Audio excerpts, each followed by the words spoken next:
কারবালা কোথায়? ইরাকে। কিন্তু মঞ্জিল মাটি হচ্ছে হাওড়ায়, মঞ্জিল মাটি হচ্ছে উলুবেড়িয়ায়, মঞ্জিল মাটি হচ্ছে পাঁচলায়, মঞ্জিল মাটি হচ্ছে বর্ধমানে, মঞ্জিল মাটি হচ্ছে খিদিরপুরে। আল্লাহ এত কবর এলো কোথা থেকে? হযরতে হোসেনও তো চিন্তায় পড়ে যাবে, আল্লাহ আমার এত কবর, আমি এক জায়গায় শুয়ে আছি, 1000 কবর কি করে হলো? এগুলো মিথ্যা না ওটা মিথ্যা? তাড়াতাড়ি বলি, এগুলো মিথ্যা। আর তাকে জিজ্ঞেস করুন, ইসলাম সত্যের উপরে চলে, মিথ্যার উপরে ভিত্তি করে চলে।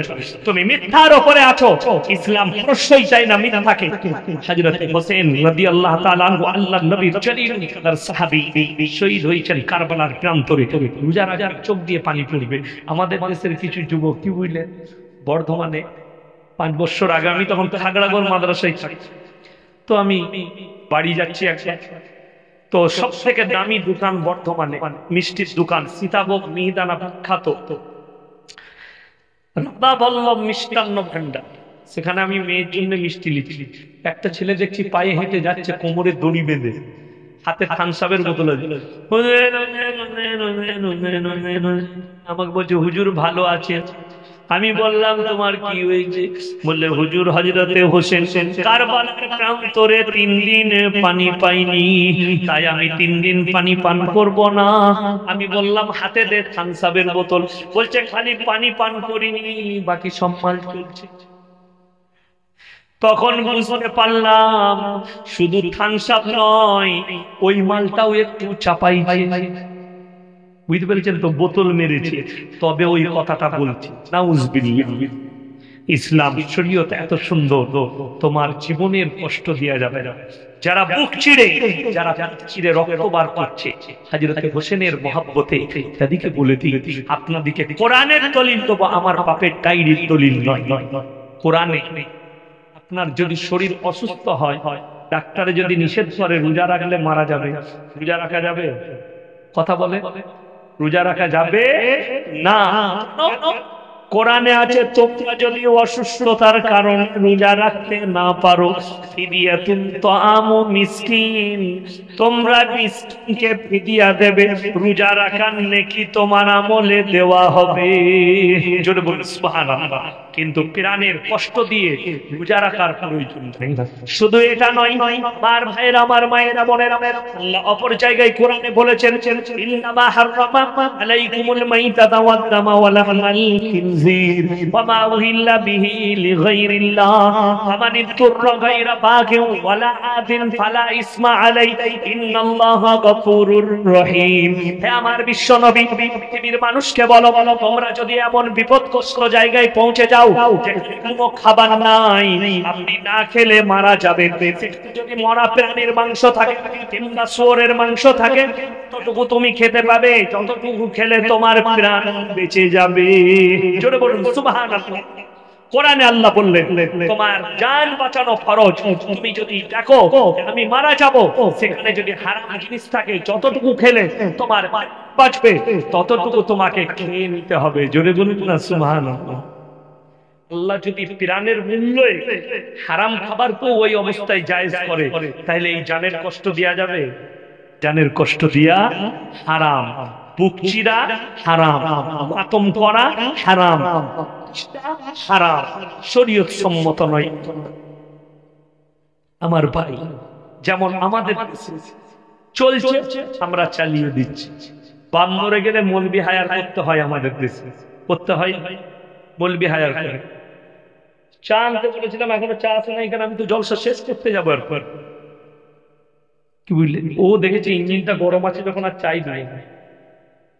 কি বুঝলেন আমার ভাই, একটু চা নিয়ে আসুন দেখি, তারপরে কি করা যায়। আমার ভাই, এক কথা মাথায় রাখবেন যে শরীয়ত এত সুন্দর আমাদের দেশে, বাম মরে গেলে মৌলবি হায়ার করতে হয়। চলবে হালকা মিষ্টি, কিন্তু শরবত করে নিয়ে এসে না। আমার ভাই, বাম মরে গেলে মৌলবি হায়ার করতে হয়। উলামাদিকে জিজ্ঞেস করব, আমার ভাইজানকে জিজ্ঞেস করব, ইনি মুফতি মুমতাজ সাহেবের মাদ্রাসায় বড় খিদমত করেছে, ভালো যোগ্যপূর্ণ লোক, আল্লাহ ইনার উমরে বরকত দেখ, বলুন আমিন। আমার ভাই, মৌলবি হায়ার কেন করতে হয়? আপনি যোগ্য সন্তান তৈরি করতে পারেন। বাপ মারে যাওয়ার পরে কোরআন পড়ার জন্য মাদ্রাসার তালিবে ইলমকে ভাড়া করতে হয়, বেটা কোরআন পড়তে পারে। ঠিক বলছি না ভুল বলছি? বাপ মরে যাওয়ার পরে ইমাম সাহেবকে সকালবেলায় মোটরসাইকেলে করে কবরস্থানে নিয়ে যায়, হুজুর আমার বাপের কবর জিয়ারত করতে হবে। হবে না? বলে দিলেন। যদি বেটা দোয়া করে বাপের জন্য, আমি বলে দিচ্ছি তার থেকে ভালো দোয়া পৃথিবীর কোন মৌলবীর হতে পারে না। বেটা যদি মরে যায়, বাপ যদি দোয়া করে আল্লাহর বারগাহে বিদ্যুতের গতিতে কবুল হবে। জোরে বলুন সুবহানাল্লাহ। আপনাদের দেশে লোক মরে গেলে 40-এর খানা হয় না? হয় না? এ কথা বলুন হ্যাঁ না? খানা হয়। মিলাদ হয় না? হয় না? মিলাদ হয়। 40-এর খানা হয়, মজা করে খানা খায়। 40-এর খানাতে দাওয়াত দেয় না লোকে? কোথায় দেয়? মসজিদে না বাড়ি বাড়ি? মুসল্লি দিকে দাওয়াত দেয়, আর মাতৃ দিকে বলতে যায়। মোটরসাইকেল নিয়ে চলে গেল বিয়ায়ের ঘরে, শ্বশুর ঘরে, জামাইয়ের ঘরে, বলে আমার বাপ মরে গেছে, মিলাদ আছে, যাবে। এমন ভাবে দাওয়াত দিয়ে বেড়াচ্ছে মনে হচ্ছে ওর বাপের দিন। আমি বললে খারাপ বলবে, আমি এমনি বলিনি। সামনে সালুকপাড়া মাদ্রাসা আছে না নাই? সেখানে মুফতি সাহেবরা আছে। আমার বন্ধু মুফতি ওয়াসিম বারি সাহেব, উনি আছে। চ্যালেঞ্জ করে বলে যাচ্ছে আপনাদিকে, যদি কোনো মৌলবি কোরআন হাদিস থেকে 40-এর খানা 40 দিনে খানা করতে হবে, 40 দিনেই মিলাদ করতে হবে, এটা যদি প্রমাণ করাতে পারে তার জুতোর মালা পরে পশ্চিম বাংলায় ঘুরবো ইনশাআল্লাহ। আগে বলেছি, আজকে আবার বলে যাচ্ছি, 40-এর খানা আপনি যদি আপনার বাপ মারা গেছে যে কোনো দিন আপনি খানা করতে পারেন। কি বললাম? যে কোনো দিন আপনি খানা করুন। ইমাম সাহেবকে বললেন, ভাই আপনার এই 15 দিনের মাথায় আপনার সময় হবে কেন? আব্বার লেগে একটা দোয়া খায়ের করতাম, আর গরিব এতিম মিসকিন দিকে খাওয়াতাম। আমাদের দেশের লোক মরে গেলে 40-এর খানা করলে গুনাইকে দাওয়াত দেয়, ভাইকে দাওয়াত দেয়, নেতাকে দাওয়াত দেয়, বড় লোককে দাওয়াত দেয়, গরিব দিকে কেউ না। সবথেকে প্রথমে ওই খানাটার হাত হচ্ছে এতিম মিসকিনের। আর আমি বলে যাচ্ছি, বাপ মরে গেলে যদি 40,000 টাকার খানা করতে চান, ওই 40 না করে বাপের জন্য দোয়া করুন, 40,000 টাকা মসজিদে দান করুন। আমি বলছি কিয়ামত পর্যন্ত আপনার বাবা মা নেকি হবে। জোরে বলুন সুবহানাল্লাহ। কিন্তু আমরা করি কি, লোকে জানতে পারবে না, খানা করলে বলবে বাপ দারুণ ভালোবাসবে।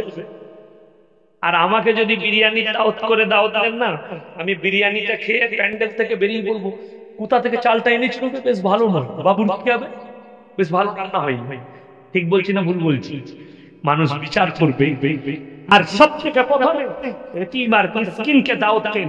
গ্রামে কটা গরীব আছে, কটা এতিম আছে, তাদেরকে দাওয়াত দিবেন। সেই খানার হকদার এতিম আর মিসকিনরা। আমার শুনলেন, এরপরে কোরআনে চলুন। আমার আল্লাহ রাব্বুল আলামিন কোরআন বিশ্ব নবী, রাআইতাল্লাযী ইউকাযযিবু বিদ্দীন ফাযালিকাল্লাযী ইয়াদুল ইয়াতীম। হে আমার নবী, আপনি কি দেখেননি যারা দিনকে মিথ্যা মনে করে? ওই ব্যক্তি, সেই ব্যক্তি যে এতিমকে ধাক্কা দেয়, ওয়ালা ইয়াহুদ্দু আলা তাআমিল মিসকিন, এবং মিসকিনকে খানা খাওয়াইতে উৎসাহিত করে না। খাওয়াই মুসাল্লি, ওই রকম নামাজীদের নামাজ গুলো মুখেতে ছুঁড়ে মারা হবে। ওই রকম নামাজীদের নামাজ গুলো তাদের মুখে ছুঁড়ে মারা হবে যারা এতিমের মালকে ভক্ষণ করে। শুধু সেটা নয়, হে আমার ভাইয়ের, আমার মায়ের, বোনেরা, আমার আল্লাহ অপর জায়গায় বললেন, কিয়ামতের দিনে যখন জাহান্নামীরা জাহান্নামে প্রবেশ করবে আর জান্নাতীরা জান্নাতে যাবে, জান্নাতীরা জাহান্নামী দিওকে জিজ্ঞেস করবে,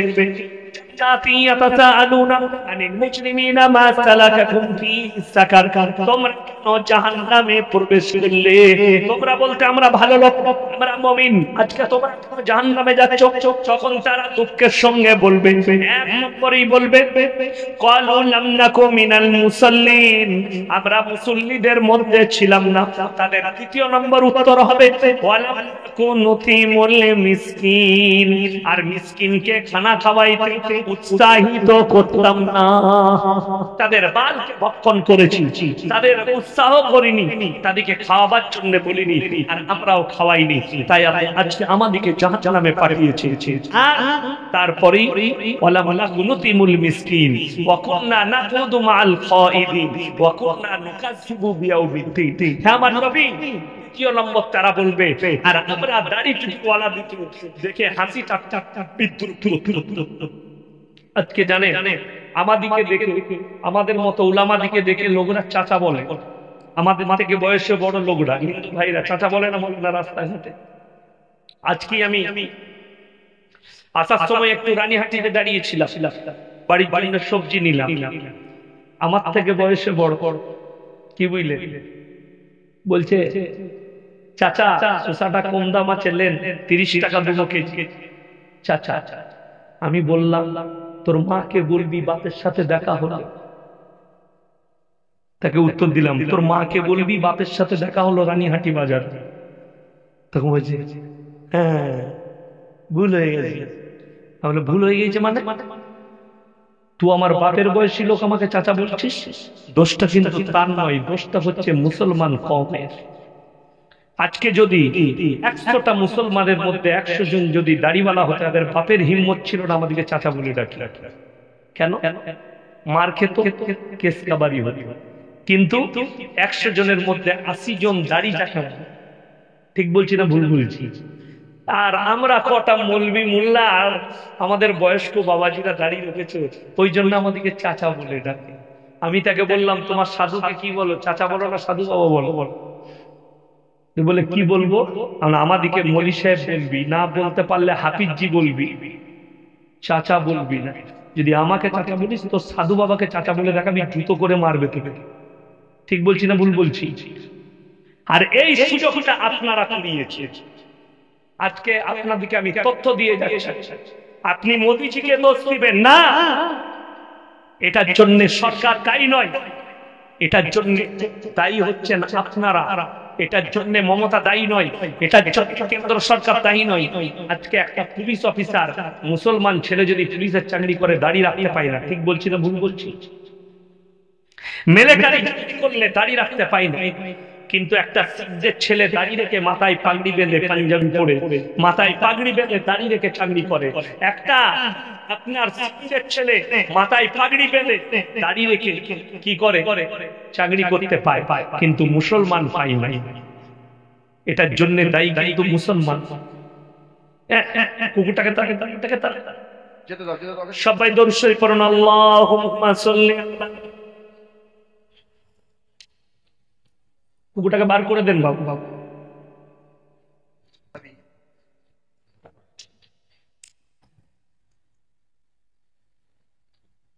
আমার ভাই, আপনি সুযোগ করে দিয়েছেন। যদি প্রত্যেকটা, আচ্ছা দাড়ি রাখা সুন্নত না সুন্নত নয়? সুন্নত। আপনি সুন্নতকে কেটে দিয়েছেন। আমাদের যুবকরা কেন দাড়ি রাখে না জানেন? খালি মনে মনে ভাবে, আমি যদি দাড়ি রাখে আমার উ আর আমার দিকে তাকাবে। আমার উ মানে বুঝতে পেরেছে? ওই জন্য তো আমাদের কিছু বিবাহিত লোকও আছে, দেখুন দাড়িগুলোকে লাল করেছে, সুন্দর লাগছে না, খারাপ লাগছে না, ভালো লাগছে না? ভালো লাগছে না? লাগে না। কিন্তু ইনাকে ভালো লাগছে, কিন্তু যুবক মনে হয়, মনে হচ্ছে কি না। আপনি দাড়ি লাল করতে পারবেন, কিন্তু যারা কষকষে কালো করে দেয় মুজদারিকে, তিরমিজি শরীফের হাদিসে আছে, যারা চুল আর দাড়িকে কালো করে পয়রার বুকের মতো, হাদিসটা আছে পয়রার বুকের মতো, তাদের জন্য জান্নাতের খুশবু হারাম। আমাদের দেশের কিছু যুবক আছে, ঘরে বউ আছে, চুলগুলো পেকে গেছে, সেলুনে বসে চুল দাড়িগুলো কালো করছে, যাতে বৌদি আমাকে যুবক মনে করে। নাউযুবিল্লাহি মিন যালিক। না, আপনি চুলটাকে লাল করুন, ব্রাউন করুন, কালো করবেন, তিরমিজি শরীফের হাদিসে নিষেধ আছে। আপনি মেহেদি লাগিয়ে লাল করতে পারেন, লাল কালার লাগাতে পারেন, কিন্তু কালো করা যাবে না। কালোটা কেন নিষেধ বলে দিই, এই দাড়িটাতে কিন্তু সুন্দর আছে, কিন্তু বয়সটা প্রকাশ পাচ্ছে না পাইনি, যে ইনার দাড়ি পেকেছে এটা প্রকাশ পাচ্ছে না পাইনি, তাড়াতাড়ি বলি প্রকাশ পাওয়া যাচ্ছে। কিন্তু কালো করে দিলে পাওয়া যাবে, পাওয়া যাবে। কালো করা মানে হচ্ছে লুকিয়ে দেওয়া, নিজের যৌবনকে লুকানো, নিজের চেহারাকে লুকানো। ওই জন্য তিরমিজি শরীফের হাদিস আবার বলে দিচ্ছি, মাথায় রাখবেন, যারা চুল দাড়ি পয়রার বুকের মতো কালো করে তাদের জন্য জান্নাতের খুশবু হারাম, করবেন না। যুবক সাজবেন না, আল্লাহ যেমন দিয়েছে নেচারালি এটাই ভালো। আচ্ছা, কিনা দাড়ি পাওয়া যায় না? যায় না। আমি যদি লাগাই কিনা দাড়ি, লাগানো যাবে না? লাগানো যাবে না। কেন যাবে না? আল্লাহর দিয়া এটা নিয়ামত, তার উপরে খুদদারি করা যাবে না। ওই জন্যই তো এখন দেখবেন ডাক্তারদের কাছে যাদের বাচ্চা হয় না, ডাক্তাররা পরামর্শ দিচ্ছে টেস্ট টিউব, মেশিনের বাচ্চা, ওটা সরাসর হারাম এবং নাজায়েজ বাচ্চা, চলবে মেশিনের বাচ্চা চলবে।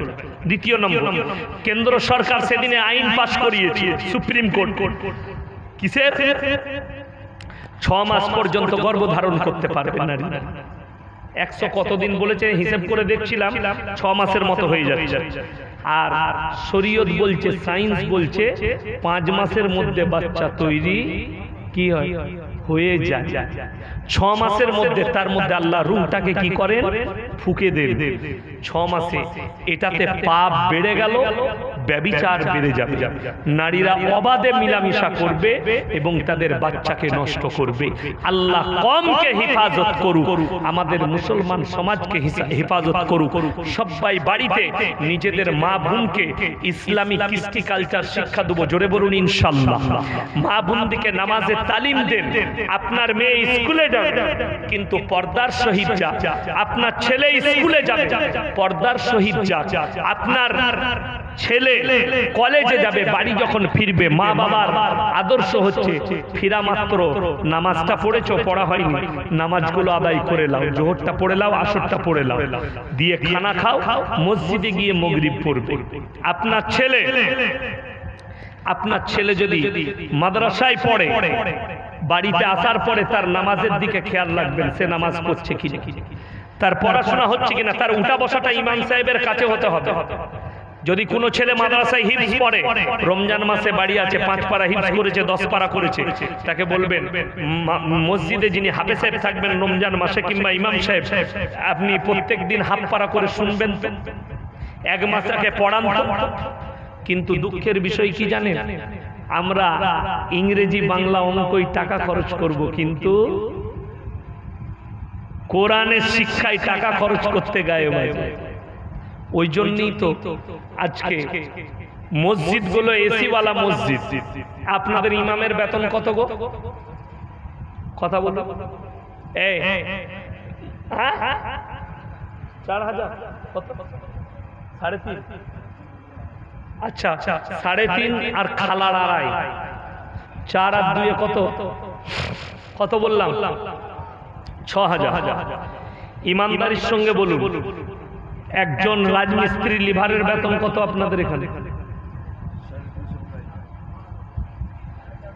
450। 400 ধরছি, 3 কত? কটায় কাজে লাগে? বেলা 8টায়, 9:30, 3টে।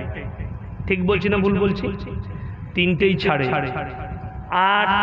8 তো 9, 10, 11, 12, 1, 2, 3, 7 ঘন্টা কাজ করবে, 400 টাকা বেতন। ইমাম সাহেব 24 ঘন্টা ডিউটি দিবে, তাকে 200 টাকা দিবার ক্ষমতা আপনাদের নেই। এর থেকে লজ্জার বিষয় আর কিছু হতে পারে না। মসজিদটা মার্বেল করেছে, পিসাবখানাটা মার্বেল লাগিয়েছে, পায়খানাতে টাইলস লাগিয়েছে, আপনি লেকে নিয়ে যান, মতওয়াল্লি কবরে কেলানি খাবে। এর থেকে লজ্জার বিষয় আর কিছু নেই। যে যদি ইমামকে দিনে 300 টাকা না দিতে পারেন, এর থেকে ওই জন্যই তো আজকে একটা আলেম, আমরাও চাইছি আমার ছেলে যেন আলামিনে পড়ে ডাক্তার হয়, আমার ছেলে কলেজে পড়ে প্রফেসর হয়, টাকা পাবে, আমার দিনটা ফিরবে, কম আমাদেরকে মূল্য দেয়। আমাদের সমাজের লোক দু তবকার মৌলবীকে সম্মান করে, এক বক্তা এক তাবিজওয়ালা, দুজনকে সম্মান করে। তাবিজওয়ালার কাছে গিয়ে যদি তাবিজওয়ালা বলে বিরাট রোগ তো তোমার, বলে তাই নাকি, বলে হ্যাঁ, কি কি লাগবে, বললে হরিণের লাবি লাগবে, অমুকের আতর লাগবে, এরকম কাপড় লাগবে, এই টেনা লাগবে, বলে আপনি করে দেন। দিয়ে 10 টাকার মালটা 1000 টাকা, 50 টাকার মালটা 5000 দিয়ে বাজার দেখালে 15000, আর বললে আমার হচ্ছে 2000, 17000 টাকা। আপনি কেট কেট কেট কেট করে শালা ভালো হতে হবে, না মরে যাবে, ঘরে জেন পালাতে হবে। 17000 টাকা দিয়ে দিয়েছে। ইয়াসিন সাহেবকে বয়ান শুনবো, ভালো লেগেছে, 20000 বলেছে, বলে তাই দাও দিতে হবে। কিন্তু ইমাম 24 ঘন্টা ডিউটি করছে, তাকে 300 টাকা দিতে পারেন না। 1 লাখ টাকা খরচ করে বছরে বিরিয়ানি করে বক্তা দিকে ডেকে 1 লাখ খরচ করে জলসা করতে পারেন, আর ইমামকে বছরে 1 লাখ বেতন দিতে পারেন না, 10,000 করে। এই জাতির লজ্জা ছাড়া আর কিছু হতে পারে না। ওই জন্য তো মাদ্রাসায় তালিম ইলম নাই, ওই জন্য তো মাদ্রাসার প্রতি ছেলেদের অনীহা চলে আসছে। আমি হাফেজ হব, পড়ে কি লাভ হবে? লোকরা কমের লোকরা 3000 4000 বেতন দিবে। আমি আপনাকে বেতন বাড়াতে নয়, বিবেককে জিজ্ঞেস করতে বলেছি। বিবেককে জিজ্ঞেস করুন, আপনি কোরআনের কতটা মূল্য দিলেন? আমাদের দেশের লোক যদি 1500 ইমাম পায়, 2000 যাবে। ঠিক বলছি না? 2000 যাবে, 1500 পেলে। কিন্তু মৌলবি ছিলেন না। এইসব ইমামদের যদি মূল্য দিতে না পারেন, আল্লাহর কাছে কি জবাব দেবেন? কি জবাব দেবেন?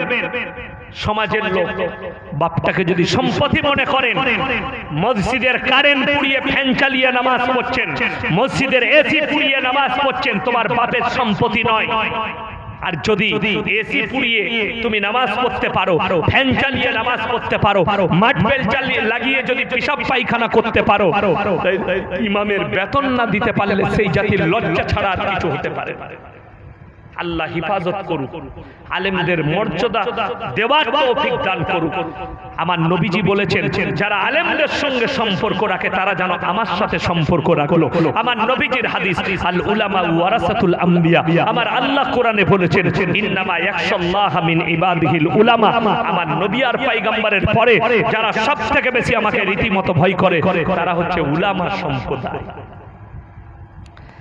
আপনি যখন তার একটা উদাহরণ দিই, একদম জ্বলন্ত উদাহরণ, আপনাদের মধ্যে সব থেকে ভালো, সব থেকে সুন্দর ভাবে যার সূরা ফাতিহাটা সাধারণ লোকের মুখস্থ আছে, তিনি একবার আমার সামনে এসে শোনান।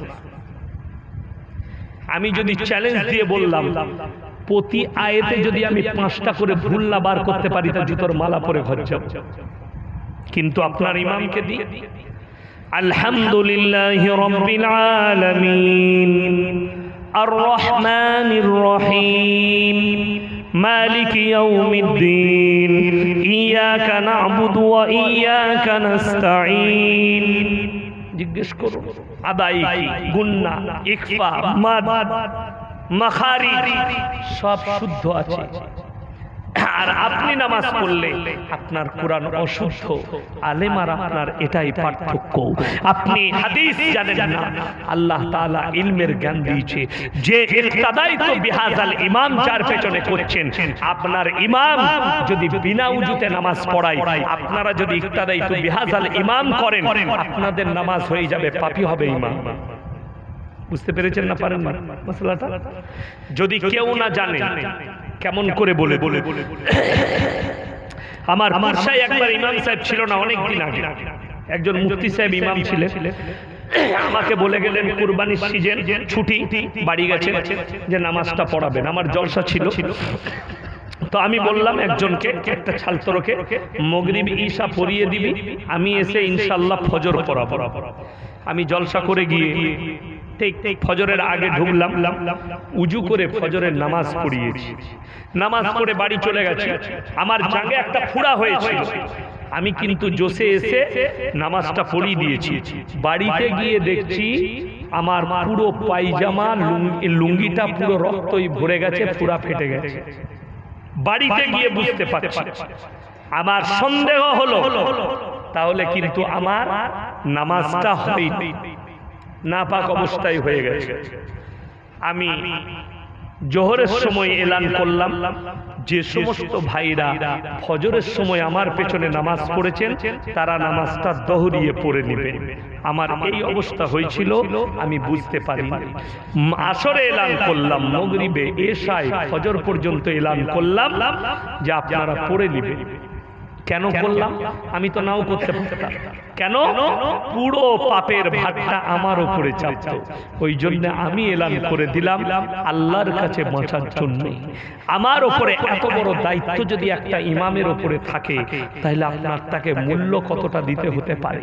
ফাইন্নাহু ইয়ারা, তোমরা যখন আল্লাহর উপাসনা করবে মনে মনে ভাববে আল্লাহকে দেখতে পাই বা না পাই, আমার আল্লাহ আমাকে অবশ্যই দেখতে পাচ্ছেন।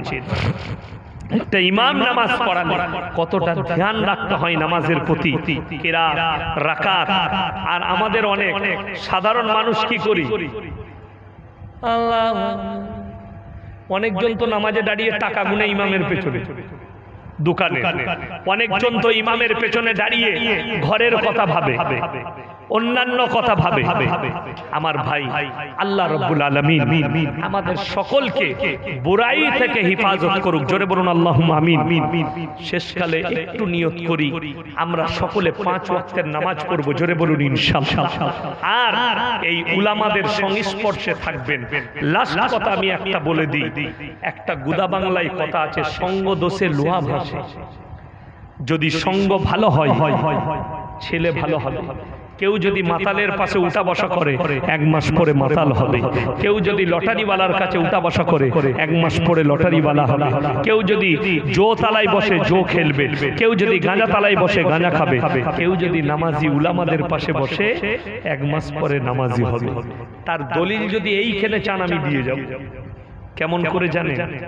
আপনি যান, আমার গাড়ির ড্রাইভারকে দেখে আসুন, এত বড় বড় দাড়ি, আগে লরি চালাতো। আপনাদের হাওড়ায় প্রচুর বালির গাড়ি খালি খালি, 10 চাকা 12 চাকা লরি চালায়, টেলার পর্যন্ত চালাতে পারে, মারাত্মক ড্রাইভার লরি। আমার কাছে যখন গাড়ি চালাতে চেপেছে, হাতে বালা, ফেসকাট চুল, জিন্সের প্যান্ট আর গেঞ্জি, আমি কিন্তু কোনোদিন ওকে বলিনি যে এগুলো খুলে ফেল। যদি একে প্রথম ধাপে বলতাম ওগুলো খুলে তারপরে গাড়িতে চাপবি, ও তারপর দিনই জবাব দিত আমি আপনার গাড়ি চালাতে পারবো না। আমি নিয়ত করেছি ও যখন আমার কাছে আছে আল্লাহ ওকে হিদায়াত ঠিক ঠিক।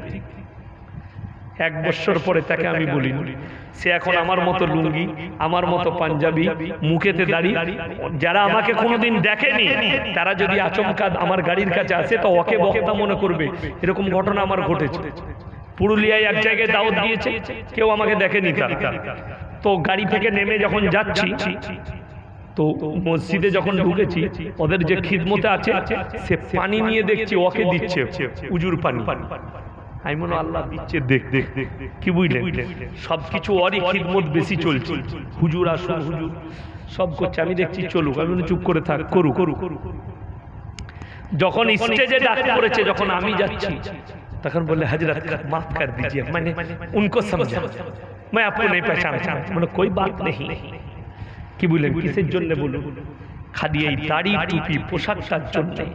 আর একটা ছোট্ট কথা শুনেলেন, আমার নবী বিশ্ব নবী বলেছে এই এমন একটা ডিপার্টমেন্ট আছে, এই ইলমের লাইনটা, দ্বীনের লাইনটা, যত বয়স বাড়বে আল্লাহ তত ইজ্জত বাড়িয়ে দিবে। আমার আব্বাজি একদিন আমার মতো যুবক আলেম ছিল, ইনারা ছোটবেলায় দিয়েছে। এখন আব্বাজি বৃদ্ধ, ইনারা আব্বাজানের পা টিপে ছাত্রর মতো, এখন বয়স হয়ে গেছে। ইনারা পেলে বলবেন আমাদের মুরব্বী, আমাদের বুজুর্গ। বল বল, আজকে আমাকে যুবক দেখছেন, 20 বছর 30 বছর পরে আমাকেও আপনারা বৃদ্ধ বলে মুরব্বী বলে জানবেন। আল্লাহ সম্মান তত বাড়িয়ে দেবে যত বয়স হবে। আর আমার আল্লাহ তাআলা ওয়াদা করেছেন, হে আমার নবী, যারা হালাল রুজি রোজগার করবে, যারা দ্বীনের রাস্তায় থাকবে, আল্লাহ মৃত্যুকাল পর্যন্ত তাদেরকে ইজ্জতের রুজি দান করবে। জোরে বলুন সুবহানাল্লাহ। আপনারা ইমামকে 4000 বেতন দিচ্ছেন, 6000 দিচ্ছেন, সব থেকে দামি খাবারটা আল্লাহ উলামাদেরকেই খাওয়ায়। ঠিক বলছি না ভুল বলছি? ইমামের পালা। আল্লাহ তাআলা আমাদের সকলকে কবুল করুক, আজকের রাত্রিকে কবুল করুক, আজকের জলসাকে আল্লাহ কবুল করে আজকের আমাদের হাজিরিকে আল্লাহ কবুল করুক। আমার ভাইয়েরা, আজকের এই প্রোগ্রামকে আল্লাহ কবুল করে রাত্রি 2টো বাজতে যাচ্ছে, আমার মাদ্রাসায় ক্লাস আছে, তাই আমরা সকলে দোয়া করব এই সমস্ত যুবকদের জন্য যারা আজকে এই মেহনত করে জলসাকে দিয়েছে। আল্লাহ যেন তাদের জানের মালের আবরু ইজ্জতের হেফাজত করে। আল্লাহ তাদের কারবারে, ব্যবসা বাণিজ্য, রুজি রোজগারে বরকত দেখ। আমাদের পূর্বপুরুষ যারা চলে গেছে, আল্লাহ তাদের কবরের দিকে জান্নাতুল ফিরদৌসের দরজা খুলে দেখ। আমিন। ওয়া আখিরু দাওয়ানা আনিল হামদুলিল্লাহি রাব্বিল আলামিন। সবাই দরুদ শরীফ পড়ুন। আল্লাহুম্মা সাল্লি আলা محمد وعلى آل محمد كما صليت على إبراهيم وعلى آل إبراهيم إنك حميد مجيد اللهم بارك على محمد وعلى آل محمد كما باركت على إبراهيم وعلى آل إبراهيم إنك حميد مجيد ربنا آتنا في الدنيا حسنة